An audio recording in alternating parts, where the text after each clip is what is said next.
Bueno, hermanos, vamos a comenzar nuestra cátedra de esta noche.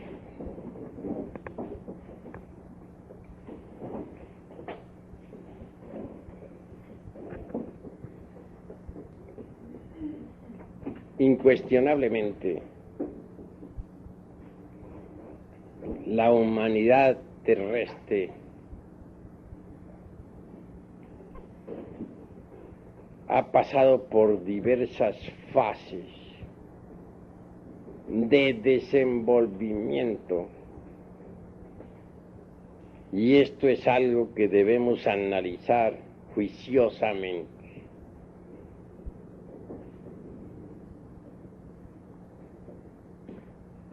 Se habla de la evolución mecánica de la naturaleza, del hombre y del cosmos.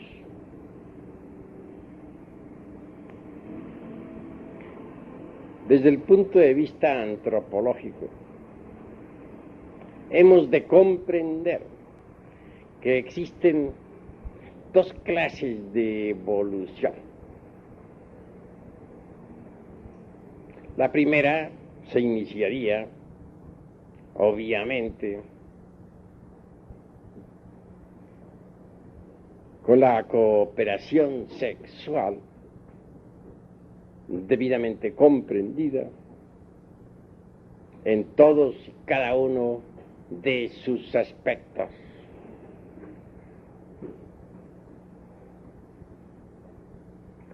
La segunda es diferente.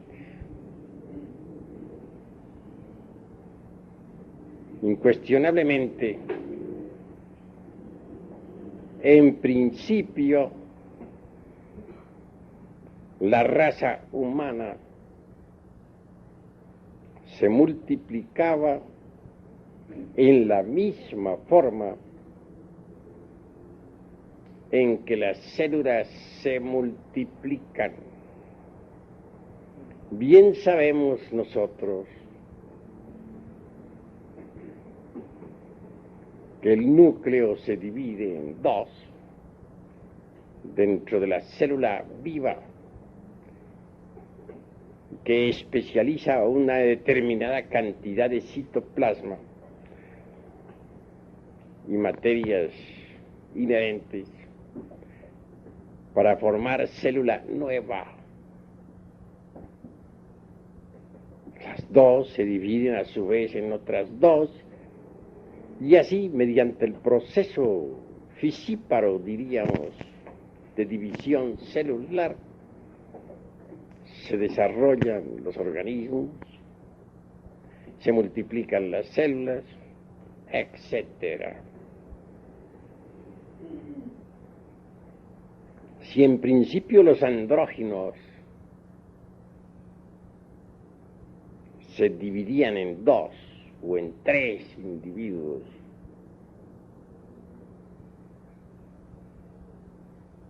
para reproducirse, más tarde todo eso cambió y hubo de prepararse el organismo para reproducirse posteriormente mediante la cooperación sexual.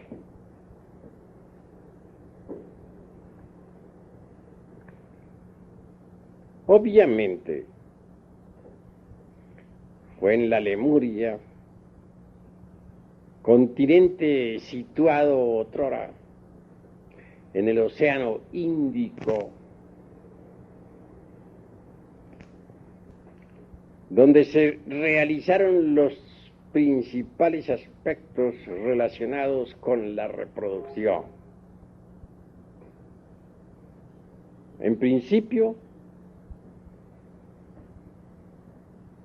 los órganos creadores, el lingam yoni, no se hallaba todavía plenamente desarrollado.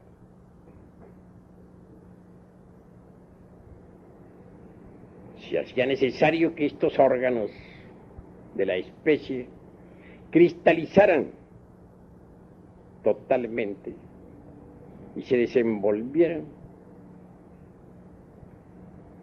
a fin de que más tarde en el tiempo pudiera realizarse concretamente la reproducción de la especie humana mediante la cooperación sexual. Así que, conforme estos órganos masculino, femenino se fueron desarrollando, ya no diríamos en el ser humano meramente andrógino, sino hermafrodita. Se sucedieron hechos bastante interesantes desde el punto de vista biológico y psicosomático.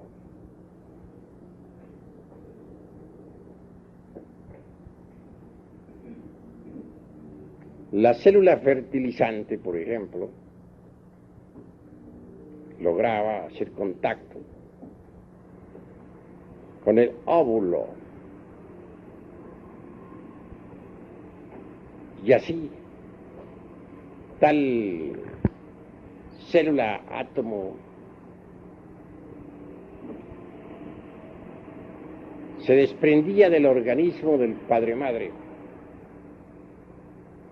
para desarrollarse y desenvolverse.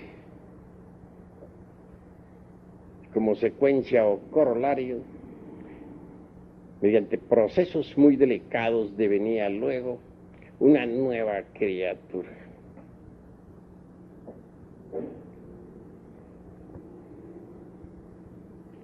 El segundo aspecto de esta cuestión fue también bastante interesante.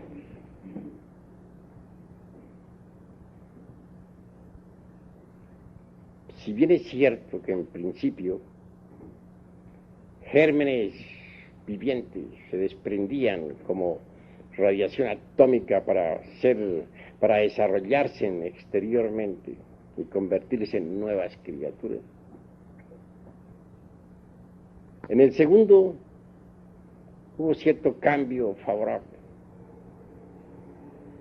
Podría decirse que el huevo fecundado,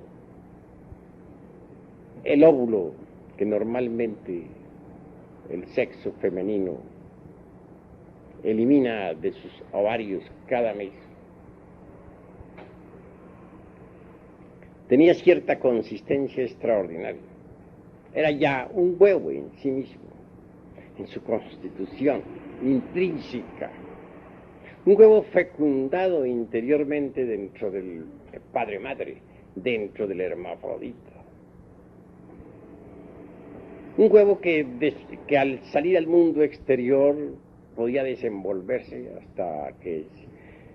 o incubarse hasta que al fin se abría para que una criatura emergiera de allí. Criatura que se alimentaba con los pechos del padre-madre. Y esto de por sí ya es bastante interesante. Mucho más tarde en el tiempo, fue notándose que ciertas criaturas devenían a la existencia con un órgano más desarrollado que otro. Al fin llegó el momento en que la humanidad se dividió en sexos opuestos. Cuando esto sucedió, cuando esto acaeció, entonces se necesitó la cooperación sexual para crear y volver nuevamente a crear.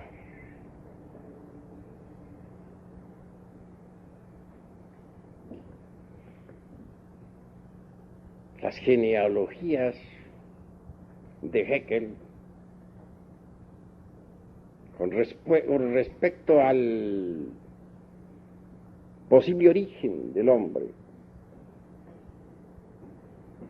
y nuestras tres razas primordiales que no encajan dentro de esta antropología materialista que hoy en día invade al mundo, desgraciadamente,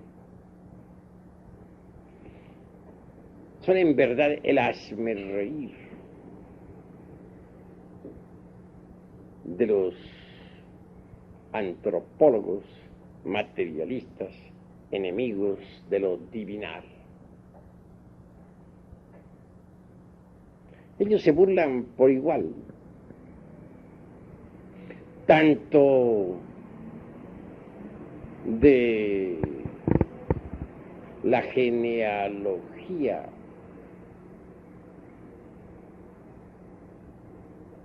de un Haeckel, o de las genealogías, para hablar en plural,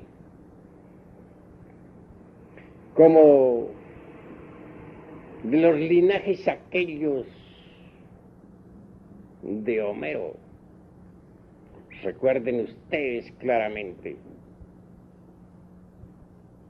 a Aquiles, el ilustre guerrero, hijo de Marte, a Agamenón, hijo de Júpiter, el que desde lejos manda, etc.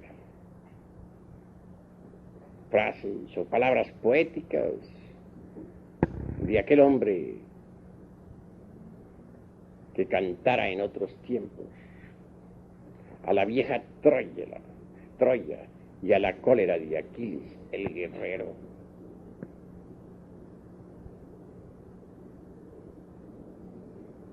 Tenemos que hablar muy claro en todas estas cuestiones antropológicas. Es obvio. Los científicos de esta época tendrán que resolverse por Paracelso, el padre de la química, o por el Saussure de Haeckel, el famoso Saussure mitológico.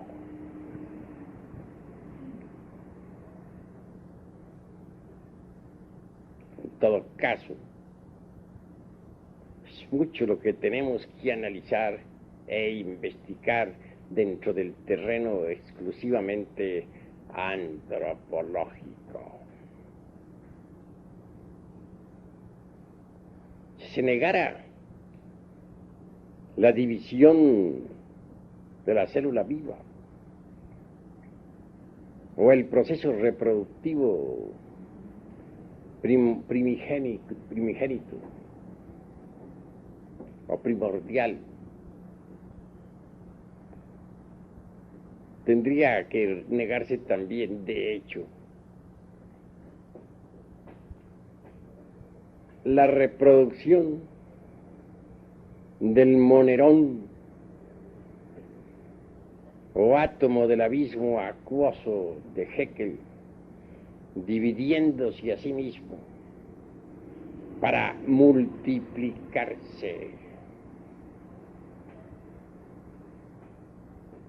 La ciencia en realidad de verdad, en modo alguno podría pronunciarse científicamente contra ese sistema primigenio de reproducción mediante división celular, es decir, mediante el acto fisíparo.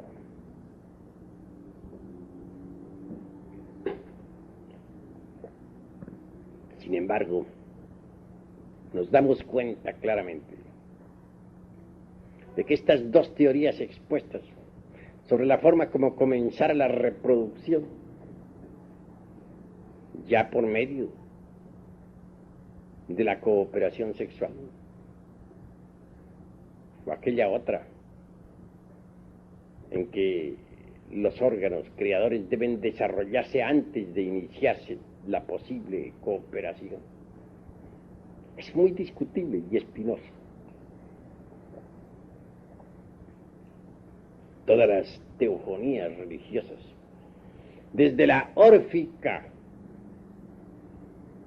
es bastante antigua, hasta la Biblia cristiana, Nos hablan de un comienzo mediante cooperación sexual. Es más bien simbólico.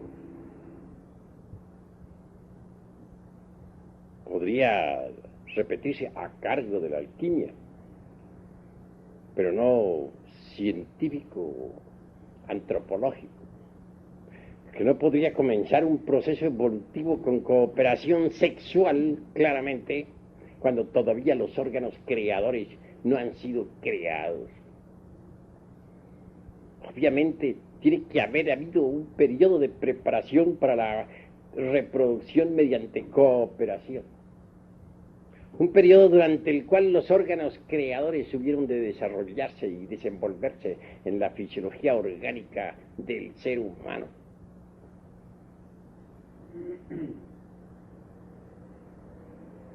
Las escrituras religiosas, tanto del Oriente como del Occidente, han sido muy alteradas, excepto la del Vishnu Purana, por ejemplo, donde se dice que Daksha, después de haber dado a los seres humanos la capacidad de reproducirse mediante la cooperación, declaró, mucho antes que el ser humano pudiera tener esa capacidad, mucho antes que la cooperación sexual entre hombre y mujer existiera, existían ya otros modos de reproducción. Se refiere a etapas anteriores a la formación de los órganos creadores en el ser humano. No llego yo hasta el grado de afirmar en forma enfática que aquellos sistemas anteriores a la cooperación no tuvieran alguna relación con la energía creadora. Pienso claramente que la energía sexual propiamente dicha tiene otras formas de manifestación. Y antes de que los órganos creadores en la humana especie se hubiesen desarrollado, tal energía tuvo otros modos de expresión para crear y volver nuevamente a crear.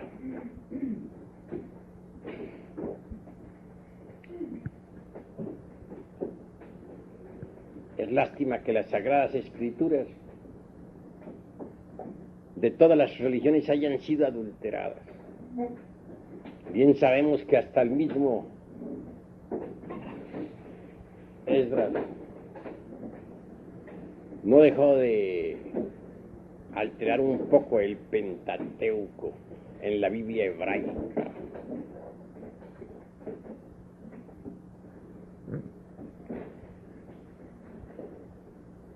Pero a todas estas se hace indispensable que nosotros sigamos analizando y reflexionando dónde se desenvolvieron las distintas razas. Ya hemos dicho muchas veces que eso del noepitecoide resulta bastante absurdo, lo mismo que su sinocéfalo con cola, el mono sin cola y el hombre arbóreo. Cuestiones de mera utopía que no tiene basamentos de ninguna especie. Ya nos reímos bastante sobre el Sosura mítico de Haeckel, aquella especie de chango con capacidad ablativa, algo así como el eslabón perdido entre el mono y el hombre.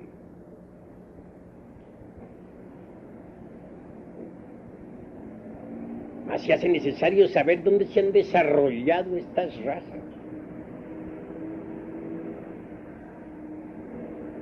¿En qué escenarios se han desenvuelto estas evoluciones e involuciones de la humanidad? Eso es lo que necesitamos realmente conocer. Porque sería imposible desligar a las razas humanas de su medio ambiente, de sus distintos continentes, de sus islas, de sus montañas, de sus escenarios naturales. Llama, sí, como ya dije en otra ocasión, muchísimo la atención, a pesar de que hubo enormes reptiles en el Mesozoico, sin embargo, todavía viva la humanidad, mientras que aquellos ya desaparecieron de la faz de la tierra. ¿Cómo es posible que todos los monstruos antidiluvianos hayan perecido y que la humanidad siga viviendo? Hemos puesto mucho énfasis en ese asunto y se hace necesario pensar un poco o bastante.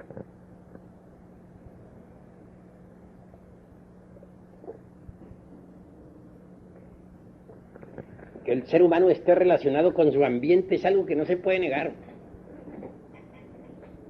Que hayan existido otras formas de reproducción distintas a las de la cooperación sexual es también innegable. Pero conviene conocer algo sobre el ambiente donde se desarrollaron las distintas razas. Urge que poco a poco vayamos estudiando los distintos escenarios de la naturaleza.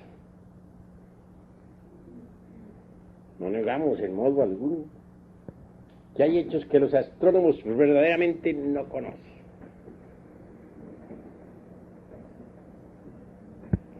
¿Qué saben ellos, por ejemplo, sobre los cambios o modificaciones del eje de la Tierra en relación con la oblicuidad de la elíptica?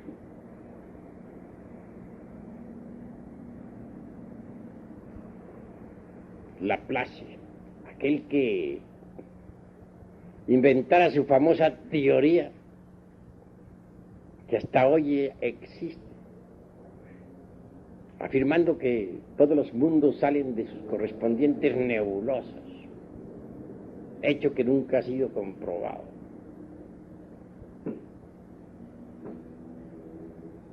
Llega hasta decir fanáticamente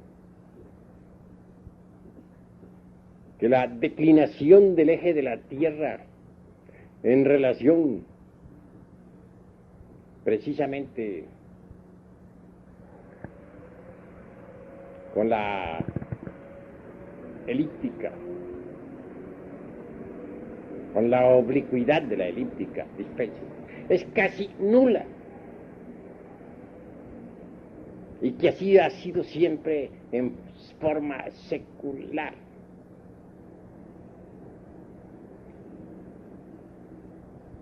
La geología incuestionablemente está en contra, hasta cierto punto, de estos conceptos de la astronomía. Claro que la desviación del eje de la Tierra dentro de la oblicuidad de la elíptica, o la inclinación, para hacerlo más claro, implica periodos, dijéramos, glaciarios, que se suceden siempre a través de las edades.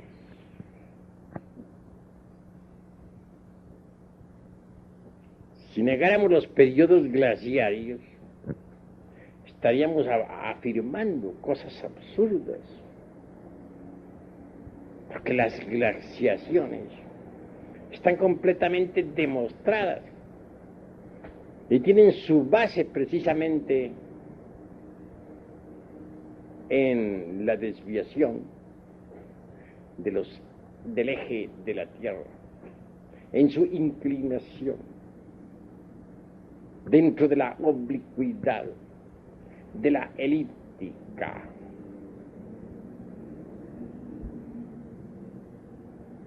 Así que está demostrado con entera claridad mediante los estudios geológicos tal desviación que niegan los astrónomos.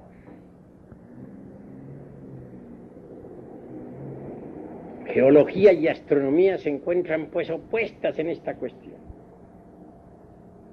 Hay pruebas de tremendas glaciaciones. Ya Magallanes anota determinadas épocas de calor o trópico en el Ártico, acompañadas simultáneamente de glaciaciones y frío intenso en el Antártico.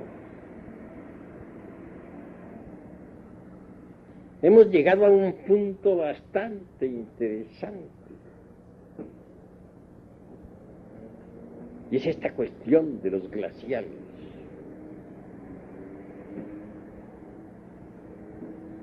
Parece increíble que en el sur de la Europa y en el norte del África hubieran existido en otros tiempos terribles glaciaciones. La España, por ejemplo, se ha podido saber con recargo, con cargo a la época silúrica,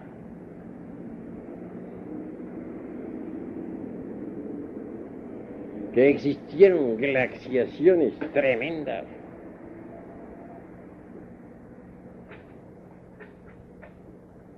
Y esto está demostrado a través de todos los estudios de la paleontología.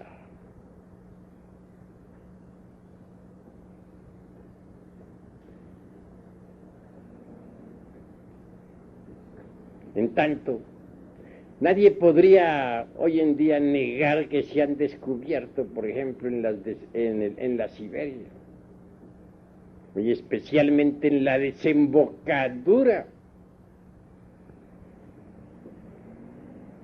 de ciertos ríos, como el Obi y otros, cadáveres momificados de animales antidiluvianos. Esto significa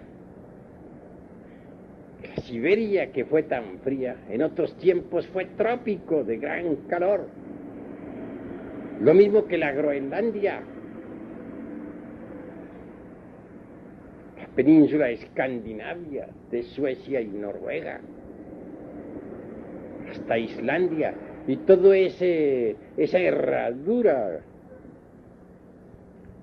que rodea totalmente al Polo Norte.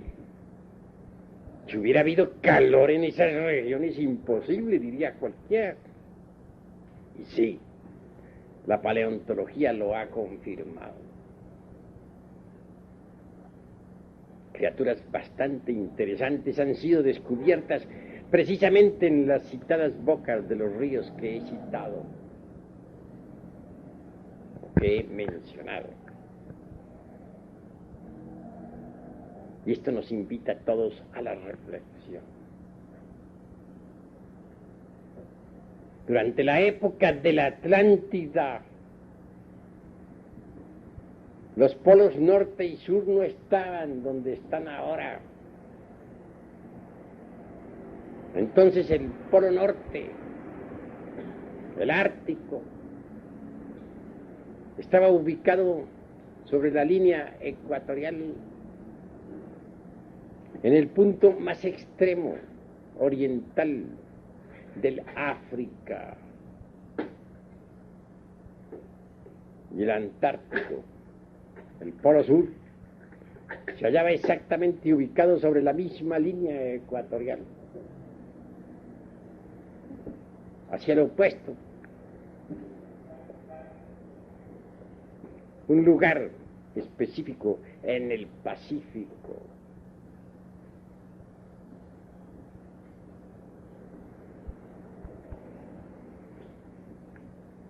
Ha habido pues cambios tremendos en la fisonomía del globo terrestre. Los verdaderos mapas antiguos son desconocidos para los sabios de esta época. En las criptas secretas de los lamas en los montes Himalayas hay mapas de la tierra antigua, mapas que demuestran que nuestro mundo tuvo otra fisonomía en el pasado. Pensemos en Lemuria, ese gigantesco continente, ubicado entonces en el Índico. Estaba unido a Australia, pues Australia es parte de la Lemuria, lo mismo que toda la Oceanía. El Ártico se hallaba ubicado en el punto más oriental sobre la línea ecuatorial del África. Todo era diferente, distinto, completamente distinto. Por aquella época acaeció un glacial de esos terribles. Esa glaciación se proyectó precisamente desde el polo ártico, ubicado en el África, hacia la Arabia, o sea, hacia el sudoeste de Asia. Y también cubrió completamente, o casi completamente, a la Lemuria. Toda esa zona se le llenó de hielos, mas no logró pasar tal glaciación el Mediterráneo.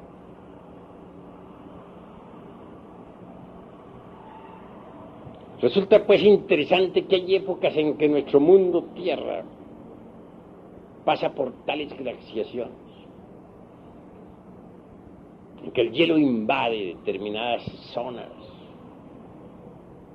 en que mueren millones de criaturas. Y todo eso se debe realmente a la inclinación del eje de la Tierra en relación con la oblicuidad de la elíptica.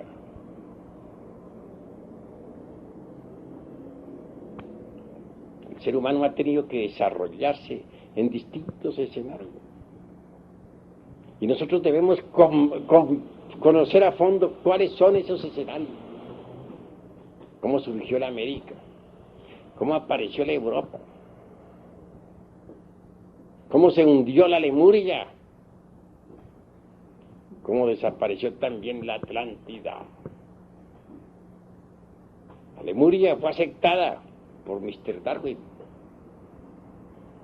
y existe todavía en el fondo del océano Índico.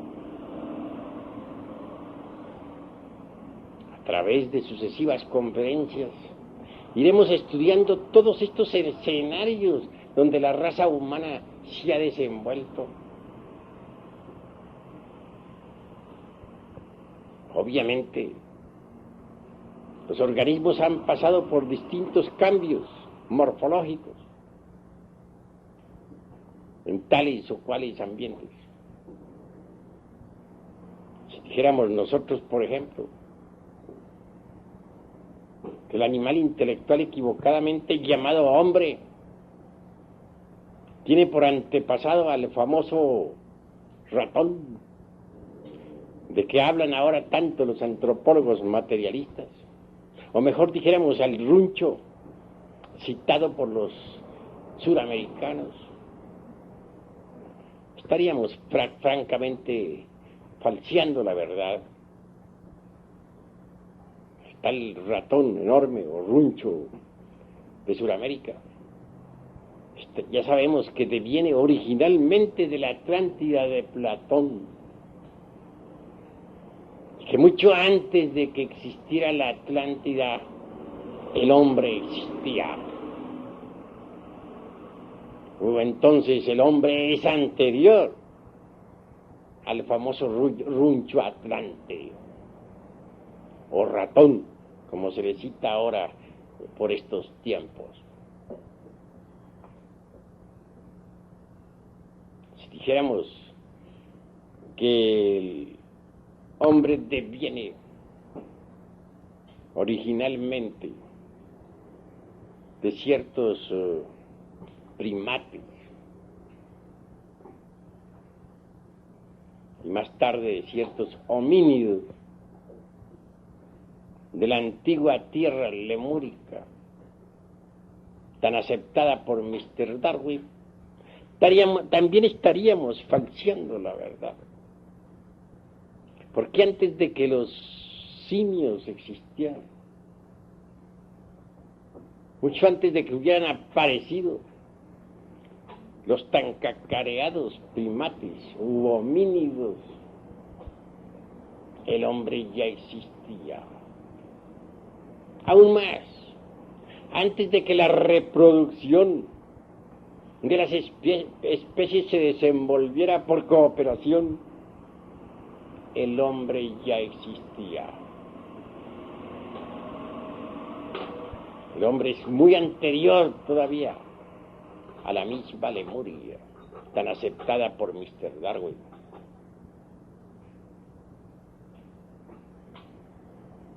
Obviamente, tenemos que reconocer que esta raza humana, que ha sido estudiada en forma, dijéramos, superficial por los antropólogos materialistas, y que ha pasado desde los tiempos monolíticos